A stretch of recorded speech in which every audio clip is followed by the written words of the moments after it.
guys, welcome. This is another pre-recorded show.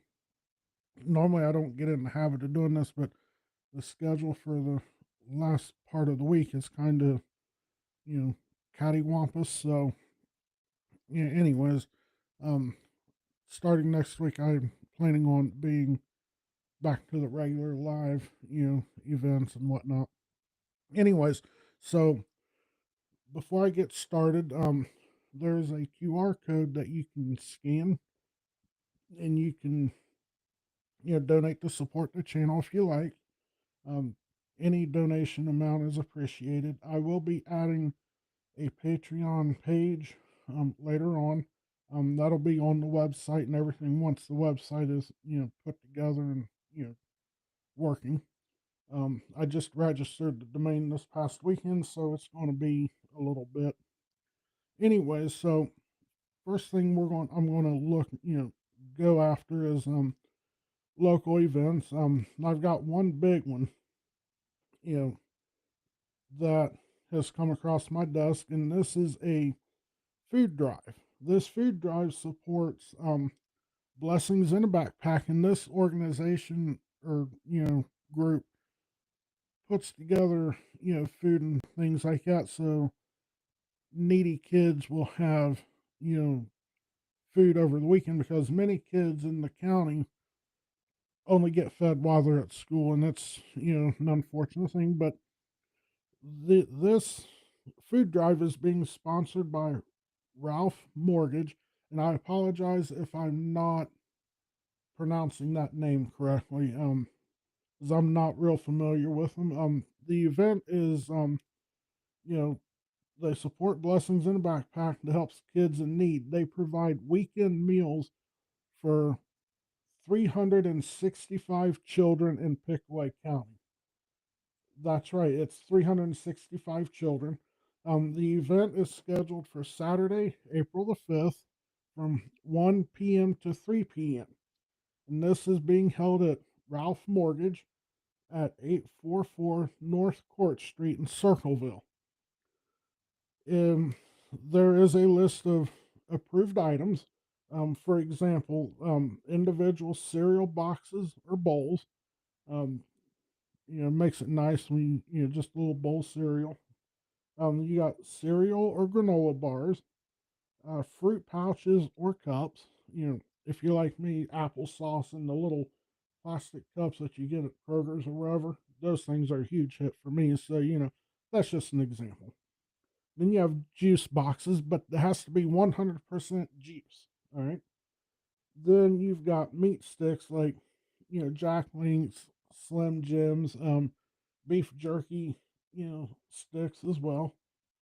Individual packaged snacks like cookies and Oreos, fudge rounds, Reese cups. Then you have raisins or craisin packets. Personally, raisins are a favorite of mine. I still got some in the cabinet. Anyways, then you have Chef Boyardee type ready to eat uh, pasta bowls or soups. But these have to have the pop top lids on them. So, you know, then if you have any questions about this event, you can reach out to Paula Rout. Her email address is paula dot ROUTT at RUOFF.com. Again, her email address is Paula Rout at Ralph.com. It's PAULA dot ROUTT at RUOFF.com. All right. This is just the helping out a nonprofit organization. The ad will be available on my website, and it will also be on the channels as well.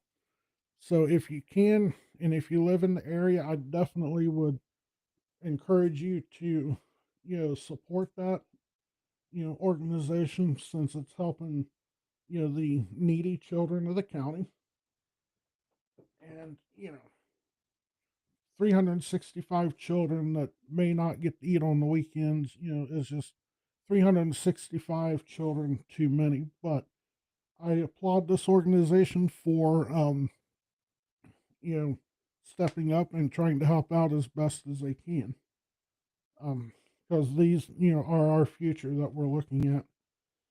So again, that is the biggest, community type event that is, that's on the schedule. And I will be, if anybody knows of any events, definitely feel free to, you know, let me know, and then I will, mention it on the show, and then I will post the information on the website as well.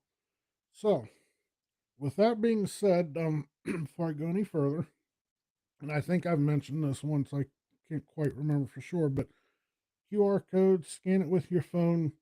You can donate, to support the channel um, through PayPal. It's all the donation stuff is being handled by PayPal. I don't, see any, card info or anything of that sort. I'll just, be notified that I got a donation or, something of that sort. Anyways, so enough of that. So, you know,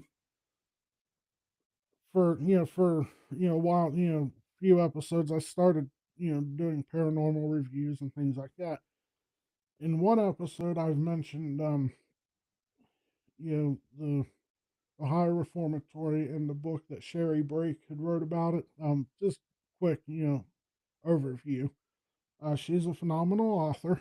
Um, Definitely encourage you to check out her books. Now, I have two books that I want to share with you. One of them is another favorite author of mine, Chris Woodyard. Um, this individual has, you know, is noted for the Haunted Ohio series. There's 5 books, okay, and you definitely need to get all 5 of Chris's books. Definitely really good reads. Little short um stories, as it were, and some of these are based on you know true events. It not only does Chris give you the story of what happened, you also get a little bit of history of a specific place in Ohio. So for those that like to take road trips, this is just book 5 of the series. I just grabbed it off my shelf. But there are 5 books, 1 through 5. You know, Definitely worth the time to read these books. I actually have a signed copy of Chris's book. I get most of my books, to be fair, like at half price books or something like that. Um, but yeah, so definitely, and what I like about Chris's books and how they're organized is that they are also organized by region. Um, Let me get I believe they're organized by region. Actually, they're not. But anyways, um, very well organized. Table of contents, things like that. This book, came out in the '90s. First edition was '97. Then it was printed again in 2000. Um, Definitely, like I said, I like the author because they're good, stories, and they're based on, some of the, things that, you know, you know, some of the places that where these things have happened, you can go visit. Then, Chris also interjects their, thoughts in on some of the, you know, stories here and whatnot. And these are taken out of Chris's, collection of, files and things like that, that where they've collected, you know, stories that people would send in, whatever, like I said, phenomenal author, really good. Um, I love reading the books. In fact, I'm probably going to start reading it again, you know, but then, in one of my other shows, I've mentioned the Mansfield Reformatory, and I've got a few books on the Reformatory um, to give you an idea of you know different things. This book is a little more simplified. I'm sorry that the thing keeps bugging out. Um, I shouldn't say simplified as in a bad thing. It's an easy read. All right, and it has as they talk about the different things that have happened in the reformatory. This book is something good for somebody that's wanting to get started, or just has a passing fascination, curiosity. Um, definitely, you know, a thing to read. The author, who is David Petrus, I believe that's how you pronounce his name. I'm not entirely sure if I'm getting that correct. This book came out in 2014. Um, then, if you want to check out more information specifically on the reformatory, their website is www.mrps.org.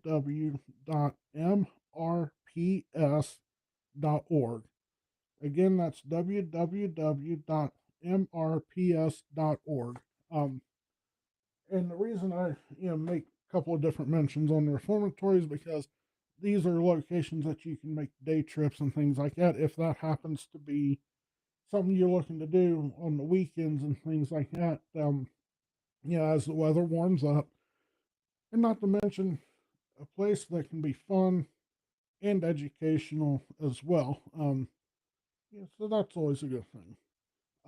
Now, like I said, I've read Chris's books, and I've read the one that I have that David wrote.